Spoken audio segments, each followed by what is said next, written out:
Hello, everyone here or in the world who will be watching this. I'm Devika Girish. I'm a critic and curator based in New York. I'm the editor of Film Comment magazine and a programmer at Film at Lincoln Center. And I am really thrilled to be moderating this press conference today with some of the filmmakers who have really incredible selections in this year's World Cinema program at MAMI, which, from my understanding, is one of the most awaited sections for the audience here because it's a really rare chance to see films that have been traveling all over the world at other festivals from all corners of the globe. So let me quickly introduce the filmmakers, and I use the word filmmaker broadly because we have a producer as well on the panel today. So first of all, we have Amjad Al-Rasheed, the director of Inshallah, a Boy, a film from Jordan. Great to have you here, Amjad. Thank you so much. Thank you. We have Annie Ohayon, the producer of Orlando, My Political Biography, which is a feature directed by Paul B. Preciado, a Spanish theorist based in France, and the film is French. Yeah, thank you very much for inviting the film and me. We have Ismail Basbeth, who is the director of Sara, a film from Indonesia. Good to see you guys. Thank you. Thank you. We have Nehir Tuna, the director. Hello. Hi, the director of Dormitory, which is from Turkey. Yes, thank you very much for having us here. Thanks for joining us. We have Savanah, who's the director of Earth Mama, coming here from the US. Hi, thank you. Thank you. And we have Tommaso Santambrogio, the director of Oceans of the Real Continents. I believe Tommaso is Italian and the film is set in Cuba. Yes. So it's an Italian-Cuban production. So thank you all for joining. And I wanted to start by just asking if any of you have ever screened a film in Mumbai before, and what your experience has been so far. If you've already had your screening, kind of what surprised you, and if you haven't had your screening yet, what are you most looking forward to about sharing the film at MAMI? And Amjad, shall we begin with you? First of all, I'm very honored to have screened my film here in India and meet Indian audience, an audience that I'm very keen to understand more, to show my film, and I feel that it was very important for me to be here. For many different reasons. So before coming to Mumbai, I screened my film in TIFF last month, and there, there is like big Indian community there who watched the film, and there I felt like they connected with the film so much, and they felt that there is a lot of common things between Jordan and India, cultural-wise and story-wise, and I felt that it's very important for me to be here and to share such a story with the Indian audience. I'm very happy to be here. Yeah. And have you had your premiere yet here? Yes, yesterday. Yeah. And what was the audience reaction like? Was it what you expected? It was amazing, to be honest. I was sitting. Usually, I attend the first 10 minutes, then I leave the theater and I come the last 20 minutes of the screening, and this is what I did yesterday. And I felt like people are reacting very well to the film during the film, and there is something about Indian audience that you feel the reaction in the movie. More than other audience,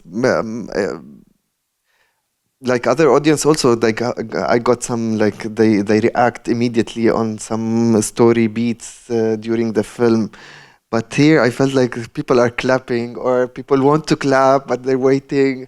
So it was really interesting to show this and to get this reaction. And after that we had like beautiful Q&A. People were curious about certain story points, and I felt that they engaged with the character and the story itself. So it was really good. Wonderful. Yeah. Annie, I mean, I was at the screening of your film, and I saw how wonderful it was. But yeah, please, would love to hear your experience of sharing your film in Mumbai so far. Yeah, first of all, thank you really for inviting me because it's really a new experience for me. I'm usually traveling to European festivals or American US festivals, and it's just amazing for me because I'm discovering different audiences. And I will be back to what Amjad said, that it's really a different experience and the different reactions. I was just also amazed, and I'm not saying that because you were one of them, but my two moderators, because I've already had my two screenings, and my two moderators were really very interesting and smart. It just, both of them enlightened things that it's not that I didn't see them in the film, but with other words, you know, and it's always very interesting. It's also very interesting for me to share my producer experience with the audience, which is quite rare, actually. And I'm for sure, I'm very fine with the fact that they are inviting the director usually. But I love this. I love this to share this experience. Ismail, did you want to say a few words about your experience here?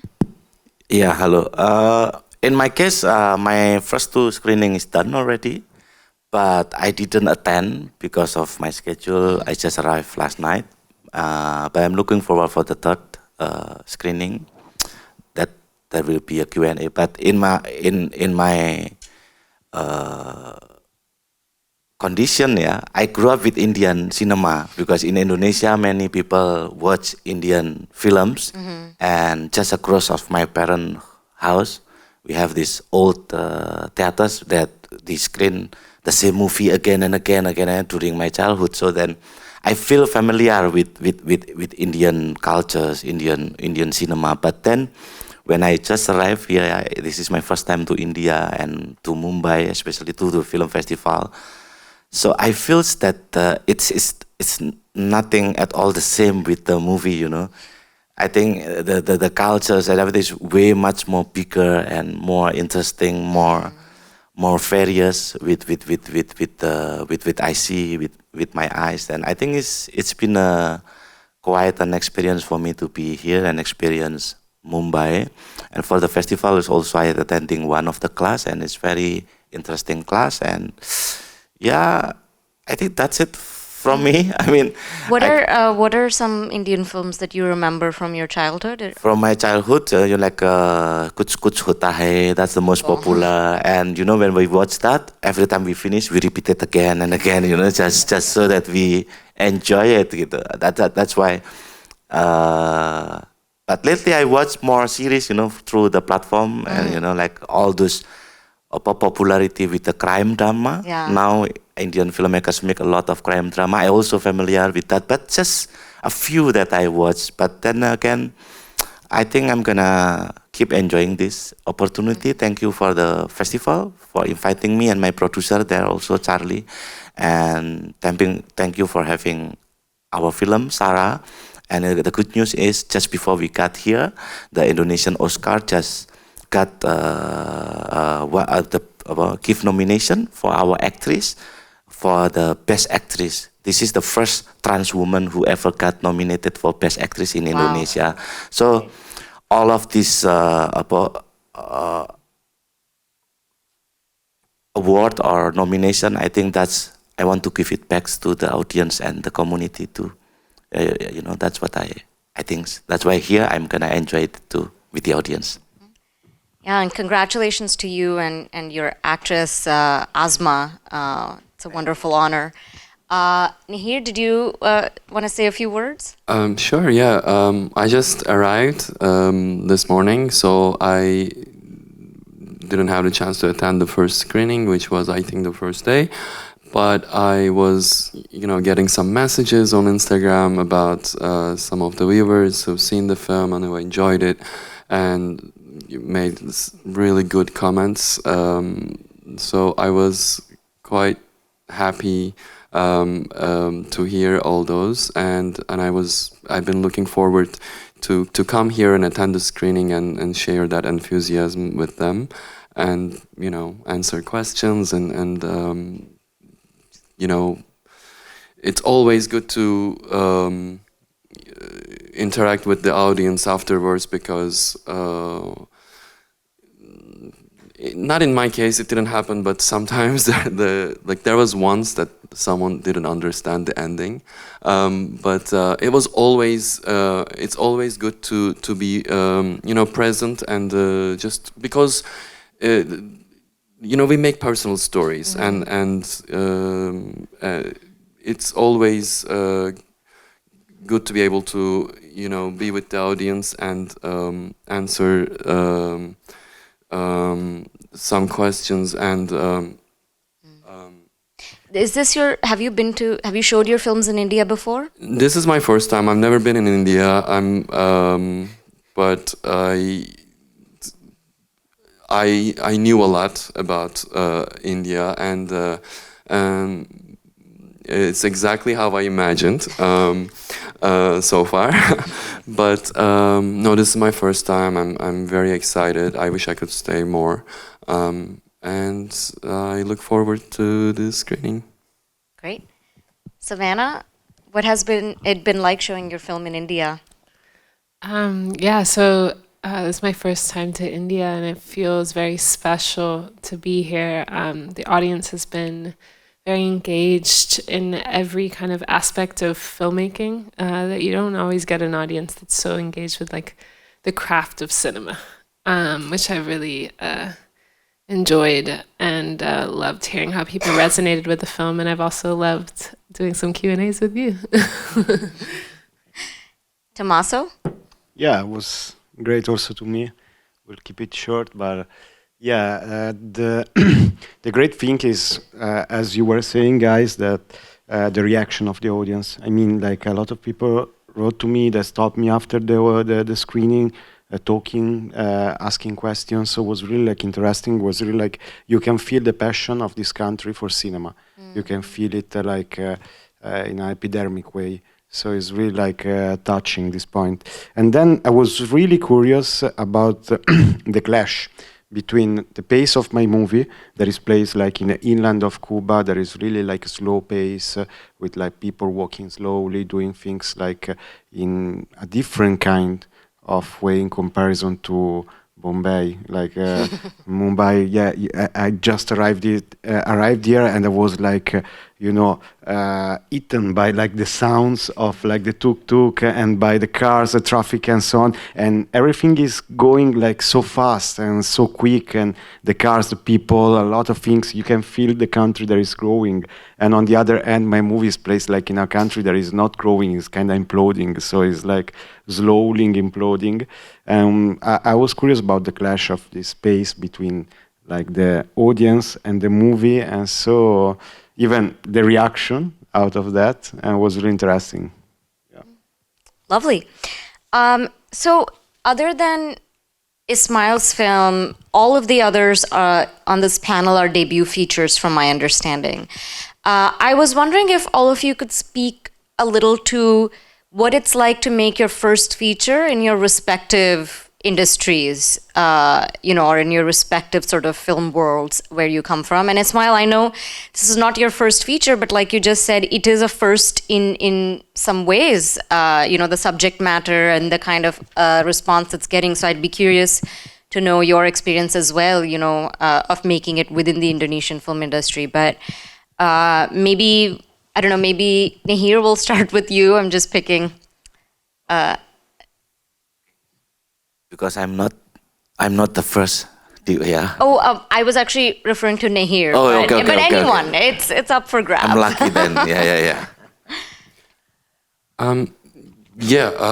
I have been working on this film for quite a while, and I'm so happy that it's my first film because it's very personal. It's based on my own childhood, and It's about this 14-year-old boy who was sent to an strict Islamic religious dormitory by his newly religious father, and he's trying to navigate between his father's expectations and his own choices and pain of growing up, and so to me it's very special, and I always see I will always keep making like very personal stories, because I see filmmaking as a very like a therapeutic session, and it's a long and expensive therapeutic session, and to me it's the best way to deal with this kind of like little, you know, traumas, and especially if you grow up like me, away from the loved ones, because I stayed in a dormitory for 5 years, and it was hard and tough to be away from the loved ones, and I find refuge in you know, going back to those moments and working on them, reliving them, for the sake of you know, sharing them one day with you know, audiences, and I'm so happy to be here and finally having made the film and shared with audience. And what, just in terms of the production process as a first-time feature filmmaker in Turkey, what was that like? What were some of the major challenges? Was it funding or production? I don't know where to start, because it was such a chaos. We couldn't find any support from Turkey. We only found private investors, and we had some funds from Germany and France, which came very late in the post-production. So it was just so hard to ignite, to start this whole thing, and then I kept postponing and postponing, and that kind of allowed me to, like, you know, go back and work on. So the more the development process, the crazier you get, and the nitpicky you know, you become, and in a way it works for your benefit, because you evolve as a filmmaker, you become better and better. That was my experience. Maybe it's not the same for anyone, for some you know, others, but so in a nutshell, it was so hard to start, because we had no money to start with. But that's not the case for everyone, you know, because once you have the government support, it kind of unlocks the European funds or other funds around the globe, and it's just easier. But I wish there are more support system that does not require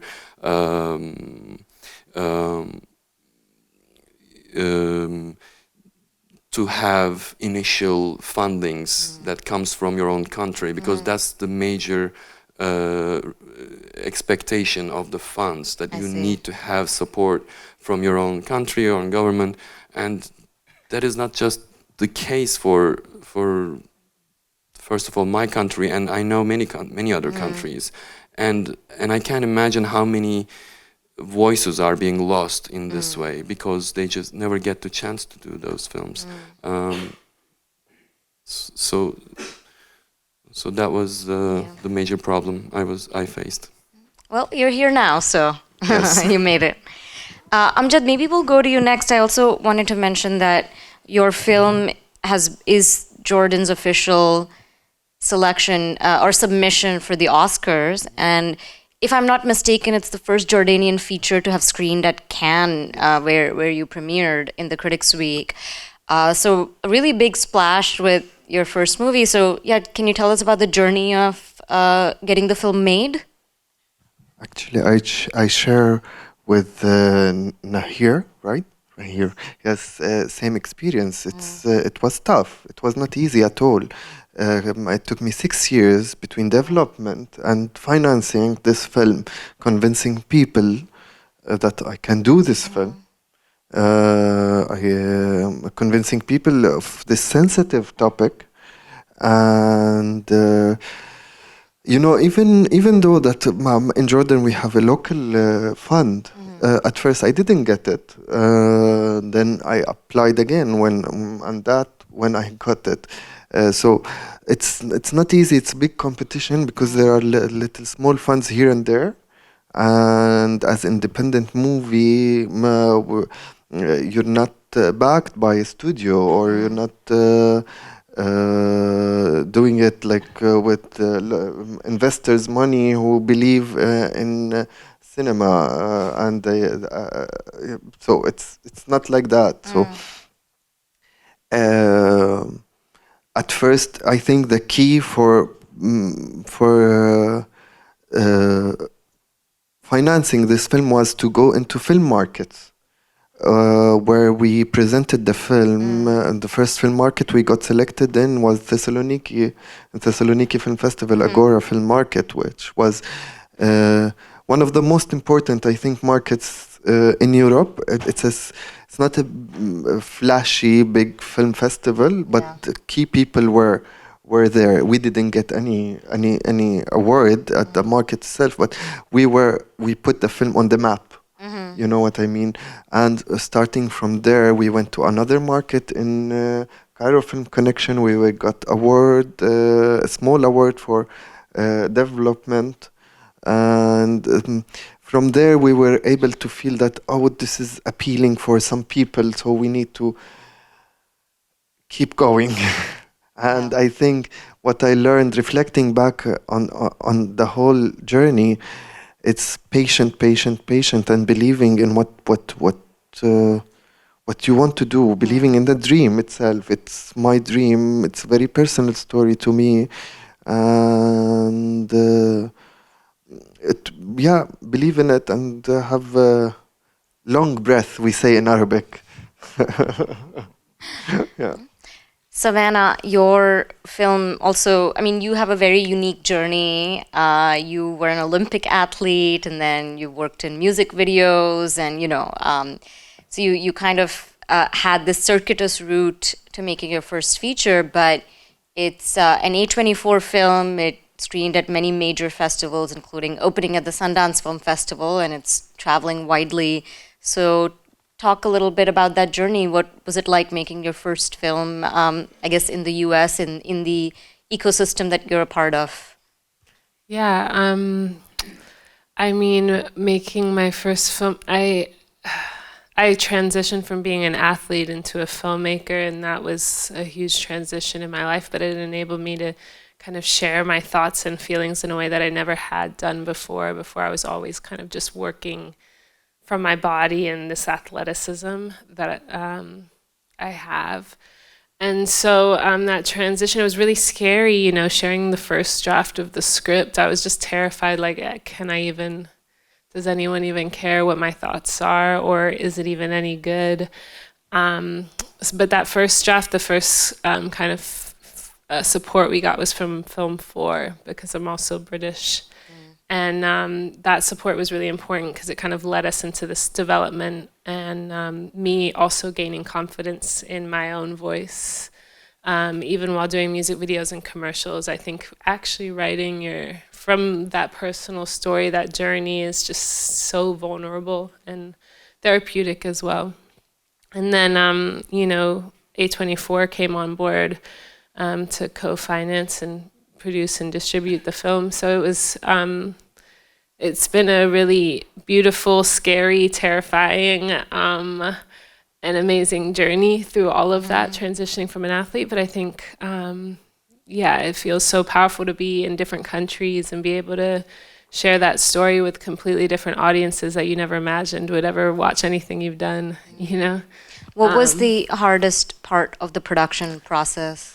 I'd say, in America, in the Bay Area, there's like a lot of unions, which I think are incredible, but it also means that, you're working with less than you think you're working with, which is great in some respects because I think our team was so incredible, but I think I didn't realize how many things we would run into, and sometimes you want more diversity in the unions, and So you're trying to encourage them to let in more Black women into the unions and things like that. And I found that a little bit difficult throughout the process. And I mean, there's so many issues that come up, like locations falling apart, casting falling apart, everything that I'm sure everybody at this table has gone through. But yeah, we made it. And it looks great. So, Tommaso?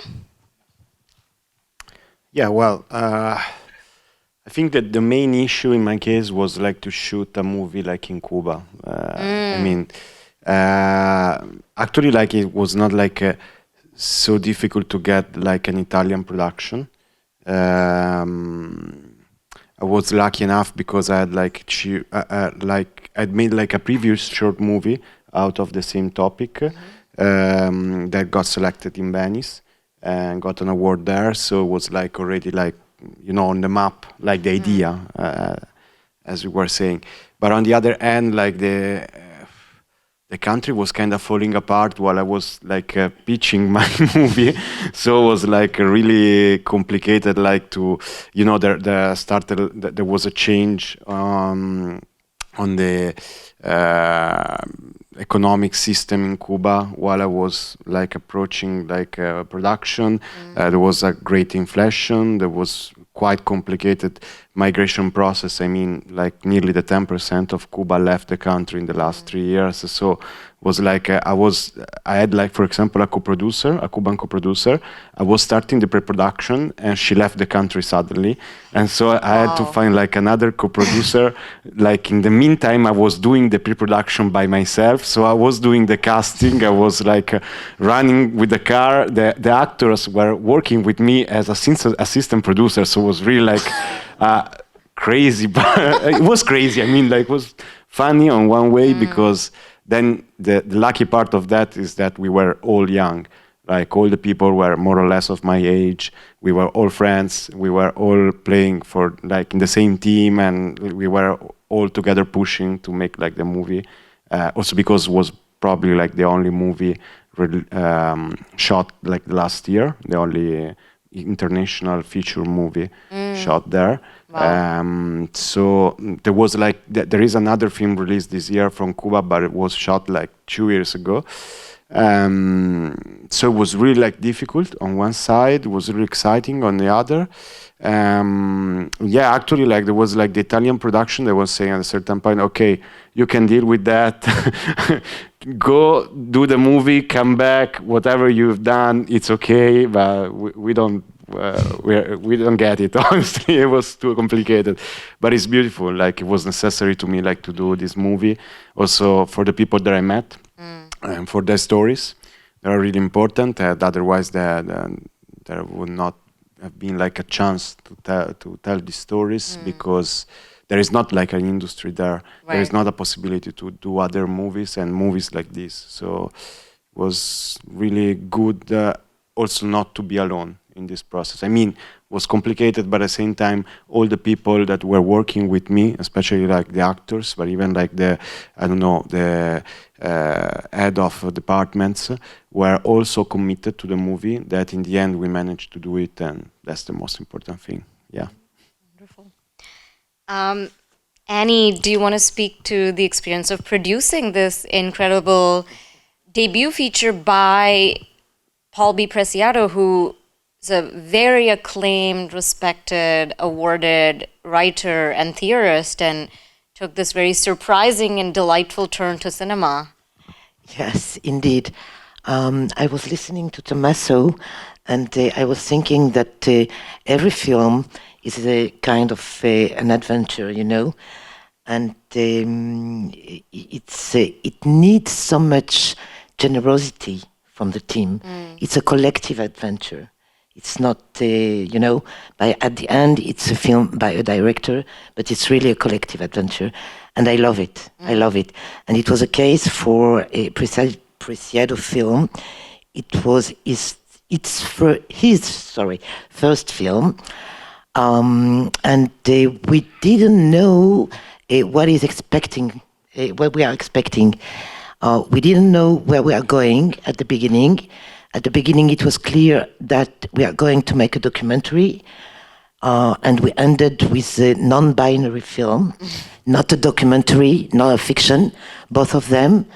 And it was really an adventure. And it was during 3 years.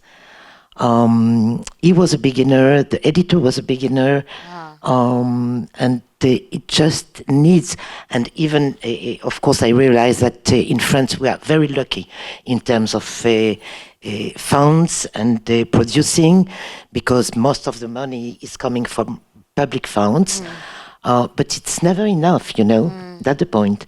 And the difficulty of producing, I think, first film and not first film, is the meeting between the director desire, the producer desire, and between both of us, we have the budget. So we need to leave this couple of 3 elements and to manage it, you know, for a long time and to find solutions. And when it's the first film, it's more challenging, more interesting, because the director doesn't know how to manage the money. Every time he thinks, even for if it's not the first film, that the money is just endless, and but the discussion were more challenging when it's a first film. You know, documentaries don't usually have, I think, from my understanding, budgets for casting and set design and costuming in the way that Orlando, it has so many staged elements. It has a musical sequence, you know, it has so much costuming. So how was that, navigating that? That was a point, because we remain with a budget of documentary.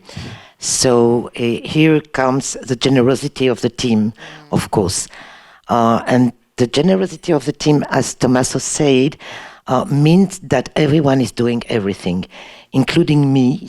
I was producer, but I was also cooking. I was location manager. I was scouting. I was driving the truck. My home was full of all the elements, the costumes and the set design.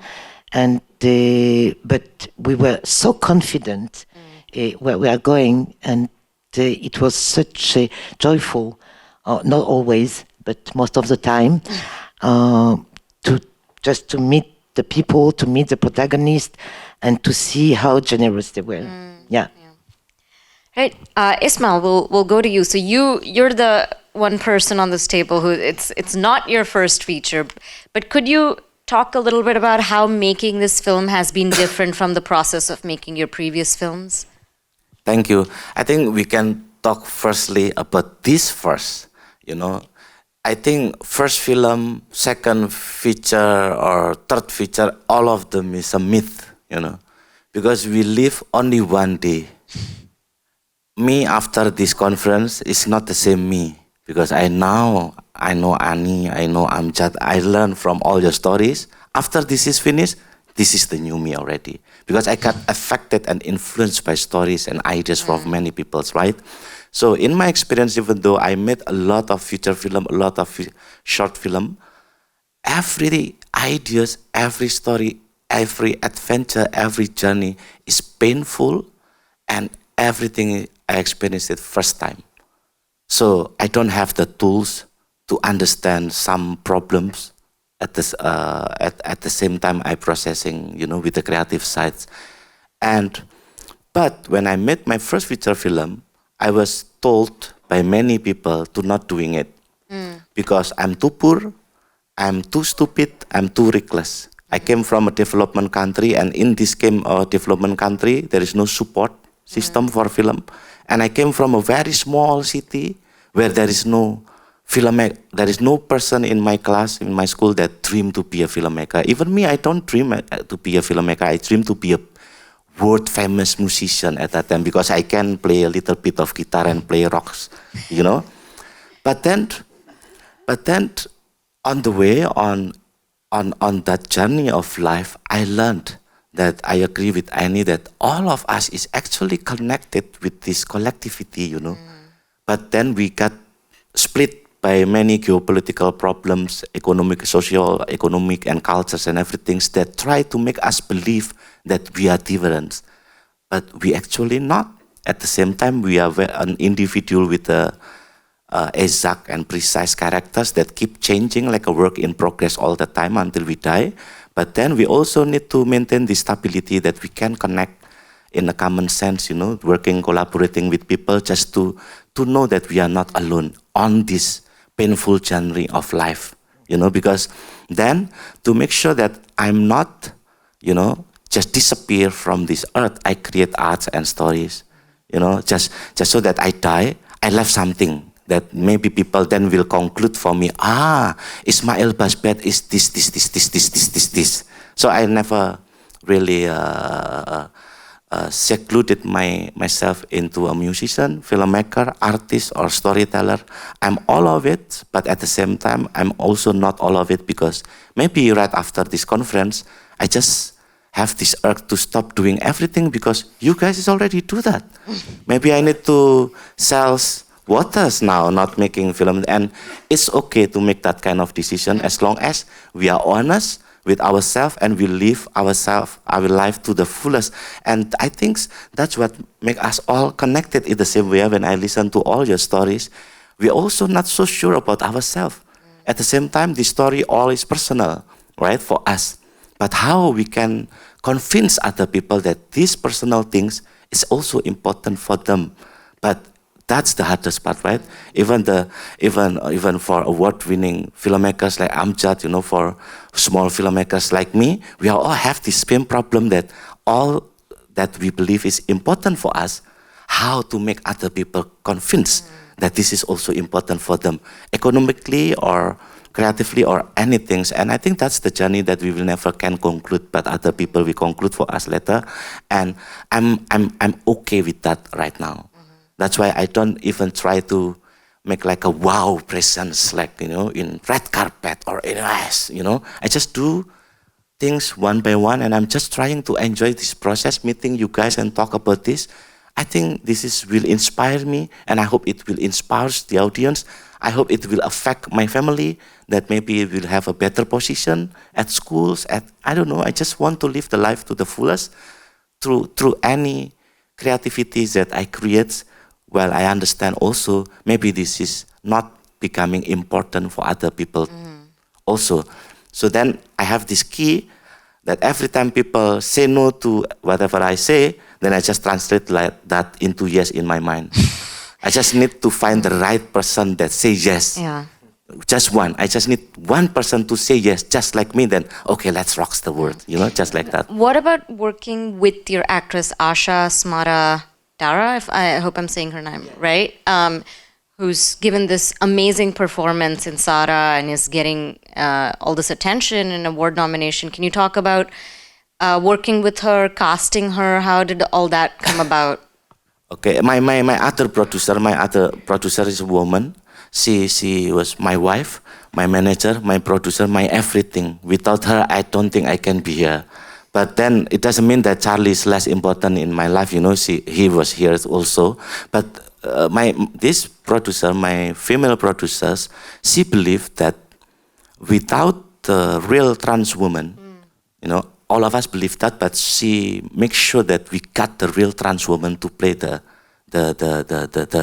play, because it's politically incorrect to cast someone is not trans woman to play the main role, especially in Indonesia. And since she is one of the producers, then she tried to connect, to find a way to introduce herself to this Asa.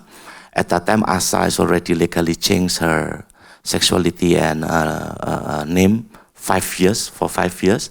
But she was a fashion designer, very big fashion designers, that without this movie, I don't think I can live in the same room with her. You know, it's like completely from a different, you know, very high profile. But then my other producer make us believe, me and Charlie, that we should try first. It's better for them to refuse the offer rather than we not trying at all. So then she arranged this meeting where on that meeting, Asa at that time tell us that she will say no for the role. But then I tell her this story that I made this role because I made this story because of my son, because of my own childhood memories, because of my belief that there is no such a person like 100% heterosexual or 100% homosexual. We are all is in a progress, even, yeah. Oh, sorry. Even though all of that is about a progress, then because of that belief, she then trusts me just right there. So maybe you are the right person to tell this story. So then she give us input about the script and everything. And then after 2 or 3 hours, you know, to make sure that this is going to be a collective work where I will not be the only person who make decisions on the movie and the scripts. I will listen to inputs because there is very sensitive project. Then she comfortable to say yes. And then we work and collect people that also have the same belief like us, that we will jump on the production only when they appreciate other people's ideas, and it's a safe and secure place for all of us that participating in the productions to be themselves without feeling worried about anything. And then we just do that. Especially for acting, we inviting this one of the best actress in Indonesia, Christine Hakim. She was world-renowned actress, to be the mother. So that even though this is the first role Asa play in the movie, other than the small role before that she played like 18 years ago, whenever there is a problem in acting, I let her to talk with the actress. Okay, you talk first, because you know, between actors they support each other. They need, you know, when they make decisions about some scenes, then I listen first, then I make arrangement to work with them. So it's more like hear what they say first, then I do make a decision, something like that. It's like a collective about decision and approach. Wonderful.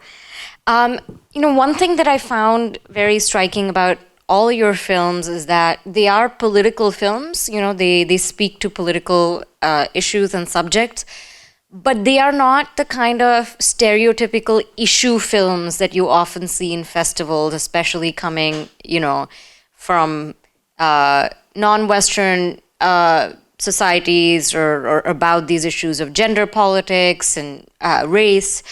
And I was wondering if you could each talk a little bit about how you achieved that balance of having this very lucid kind of political content in your films, but avoiding those pitfalls that a lot of filmmakers fall into when they make films like these. Sure. Okay. The very difficult question. I think I figured out from the first draft that it's a tricky subject. And either I will be like doing something like a PSA, where I'm talking about a very strong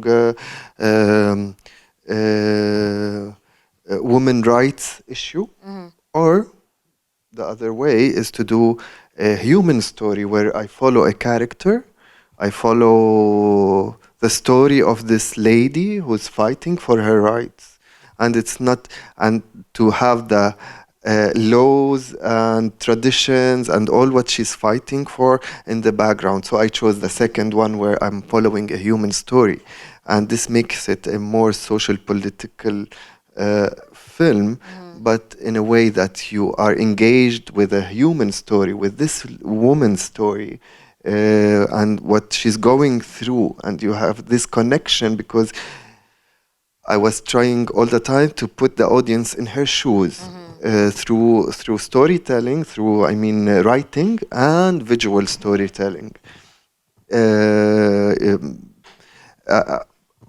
At the same time, I was putting all my characters in a gray zone, where you also understand them all, even the antagonists, not only the protagonist. Even my main character Nawal, the protagonist, she's not an angel.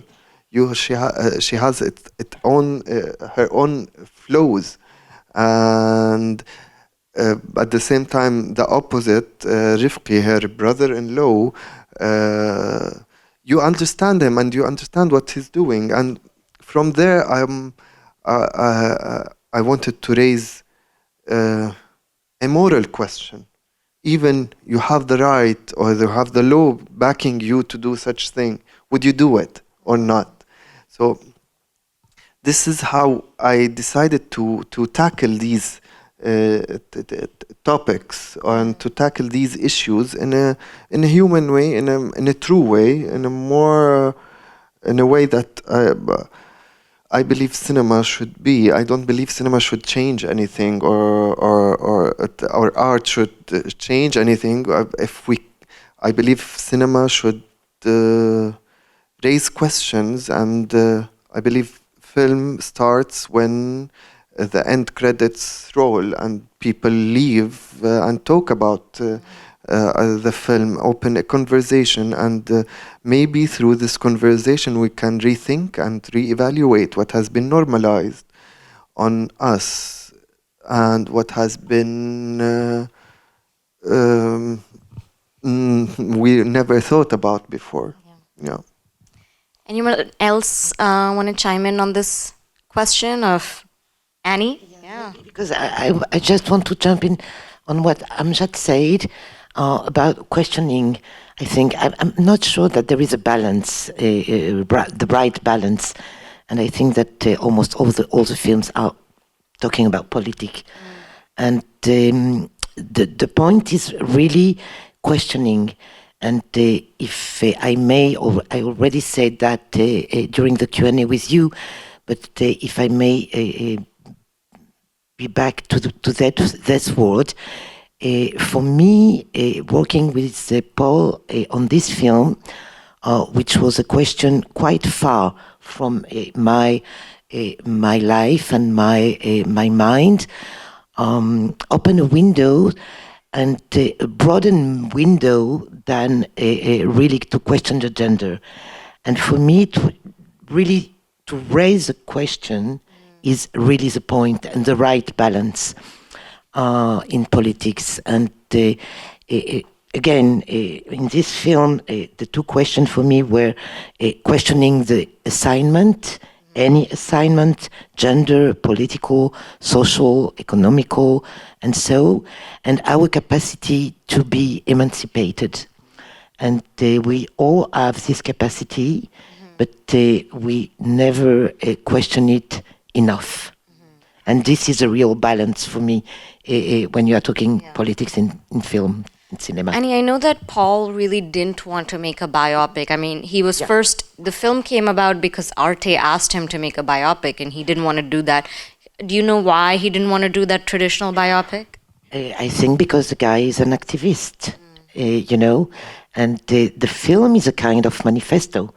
Not a cliché manifesto and not really, you know, 100% manifesto, but I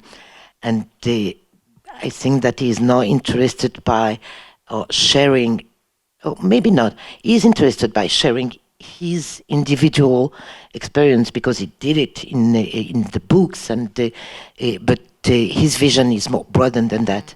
And I think that it was the first concern when making the film. Yeah. Tommaso? I would add just a small statement. My idea, like, I completely agree with you both, and I like what you said. I think that all the good movies are political. I mean, like, the bad one, no, most of them. But I think that all the good ones, and not as a statement, not like as a statement. I mean, they meant to be like since the beginning the main topic. But being human, and the good films, in my opinion, are really have to deal like with on a human base, even like on a personal stories, or I don't know, on political issues, social issues, or maybe like a small, tiny poetic elements in the story of one person.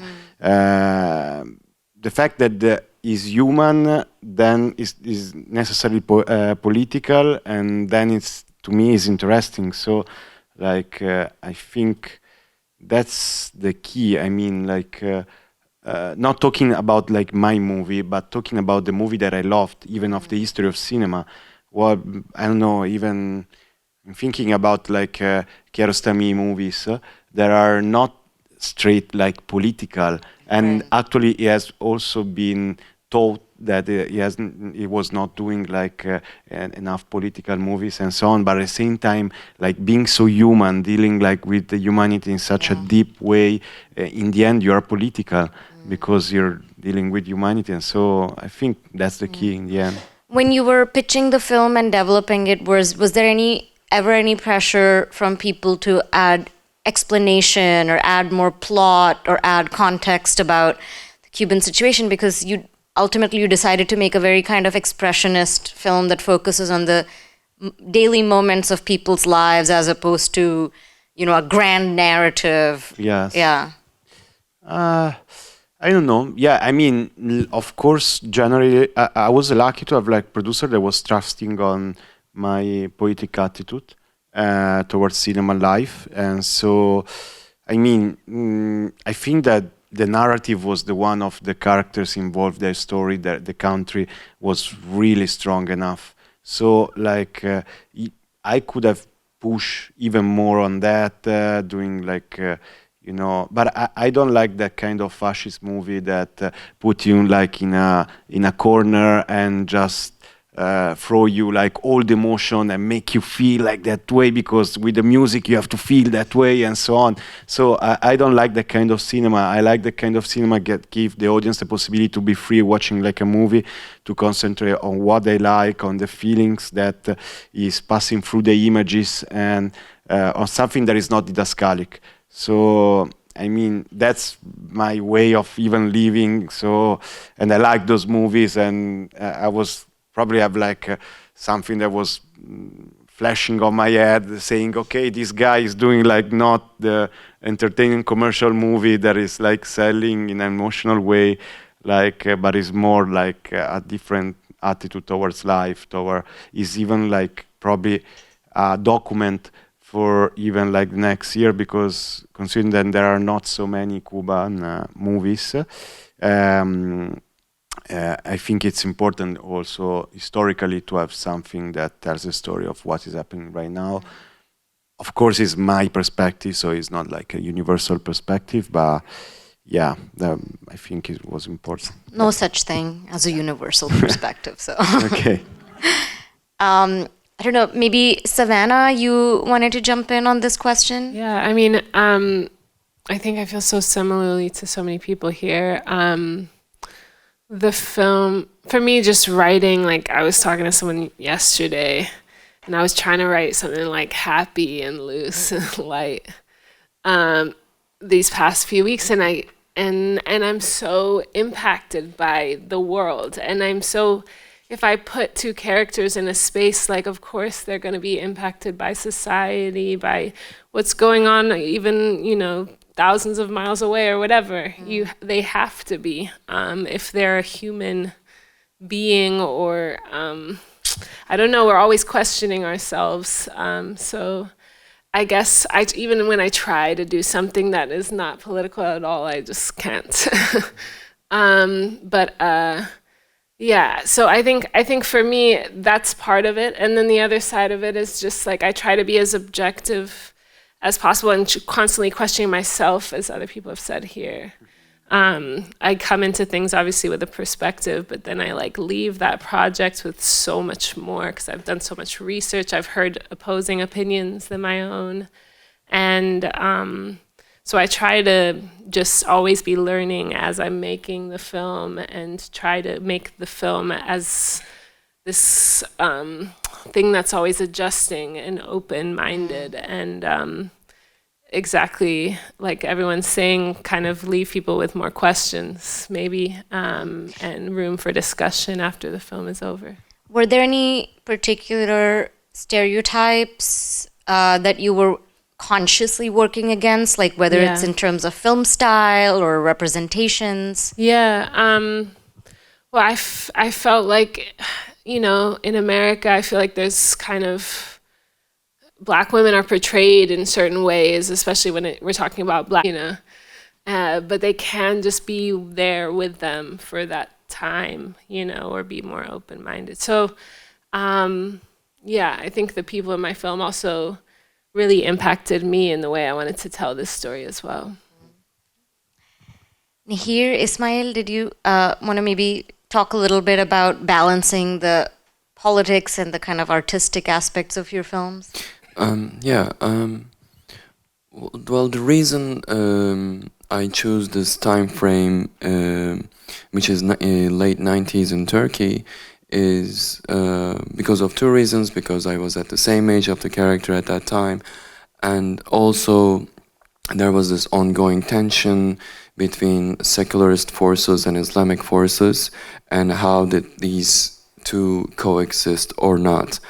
So I wanted to include this in the background of the story to make Ahmet, my main character, to shuffle in between these two ideologies, trying to understand where he belongs, or does he have to belong anywhere, and to create more pressure on him in his journey. So that was the basic reason. So it's there. It's a continuous pressure. It's there, but it's always in the background. We always hear about it, feel it, not necessarily see it, but we know it's there and it's haunting. So that was the balance for me. Ismail? I'm not sure. I mean, I mean, politic and political is two different things, right?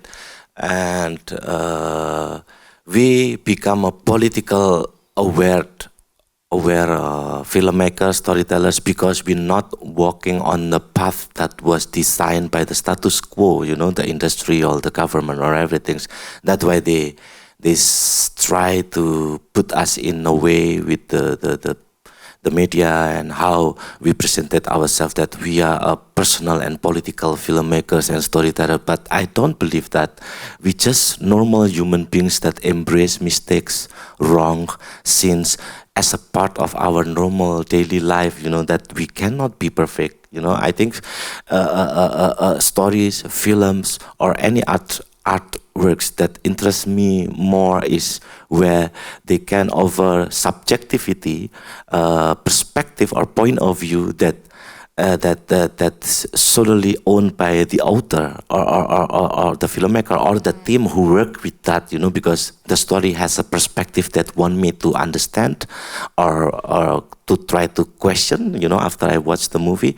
And by having that question in my mind, then maybe like Amjad said, that I can try to finish it on my own, that question at the end of the credit that stuck in my head, and then I come back to my life, and then I try to see with a more open-minded way of view, like Savanah says, you know, I think all of us is just the same, but the way we reacting on balancing these things, all of us took it very differently, because we also different individual. I think that's because I made commercial movies too, and many of them commercial filmmakers like me also in my country, they are also political in a way, gitu, but they are part of a systems that try to not offering anything new in the stories. That's what disturbed me most, you know, because there is no new ideas, no new perspective. I think I don't mind watching commercial or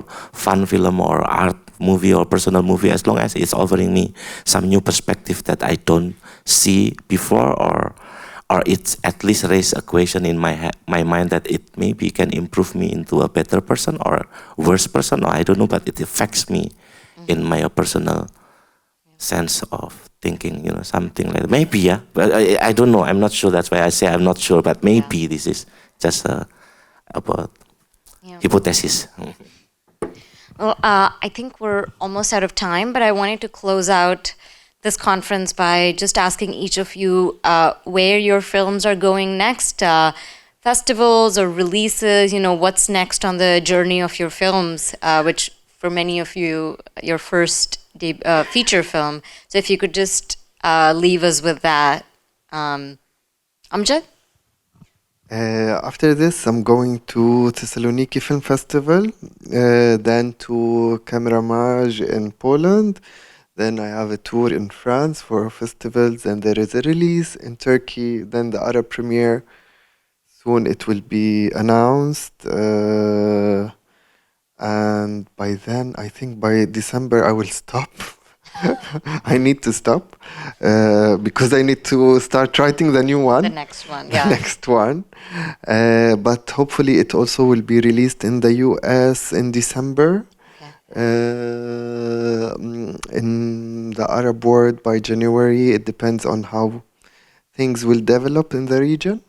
And in France in March. And yeah, it's Wonderful. yeah. Long road ahead. Yes. Yeah. Annie, what's next for Orlando, my political biography? Next, I want to see the Amjad film in France.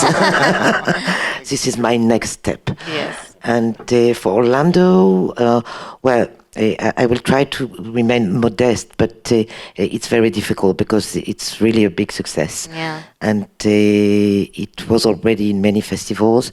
The next is Taiwan and Asia. I don't remember where, but the next is released, theatrical released in the US, in UK, in Spain. Spain already happened, in Poland, which is very important.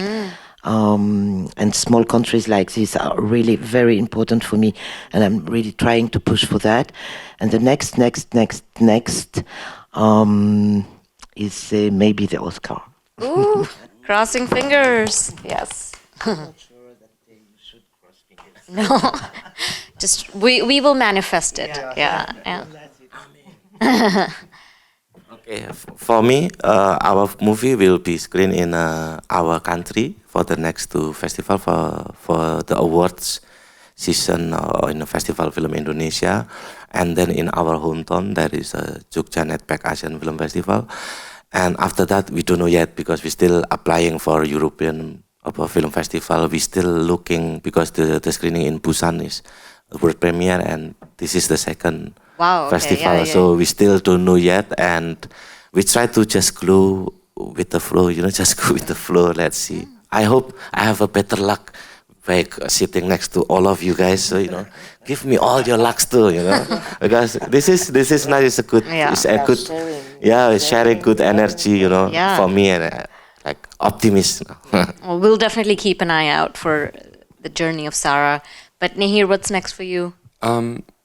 We will, after this, we are going to Tallinn. At the same time, we are now in Serbia in a festival, and after that I'll be in Rome, and then Taipei, Golden Horse, and there are some others that has not revealed yet. So, we are planning to release in France in February. So, yeah. Excellent. Savannah? Yeah, the film is showing at a film festival in Poland, Stockholm, and I mean, you've been doing this for the Yeah, I've film been doing premiered in it. January, so Yeah. you're the Towards the Ismail end. just started his journey, and you're kind of Yeah, I'm already a towards the year in. end. Yeah. But the film is continuing its thing, going to Turin and stuff. But it's going to be kind of released in theaters in the UK December 8th, and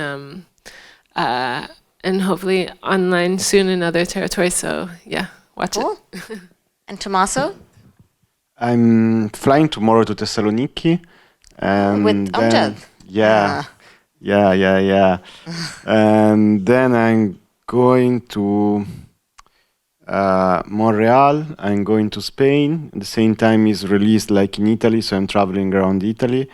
Then I'm going to, it's gonna be soon released even in Cuba. Wow. So I'm really happy about that.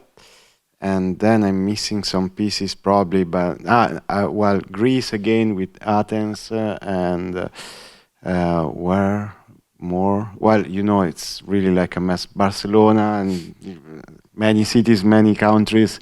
I still figuring out where I am, basically. So, no, it's really like beautiful. It's really beautiful. I'm really happy. Amazing. I'm just so thrilled that Mumbai was a stop in all your journeys, and just an honor to show your films here and bring you all together for this conversation. So thank you so much. Good luck to you all, and thank you for everyone who joined us. Thank you.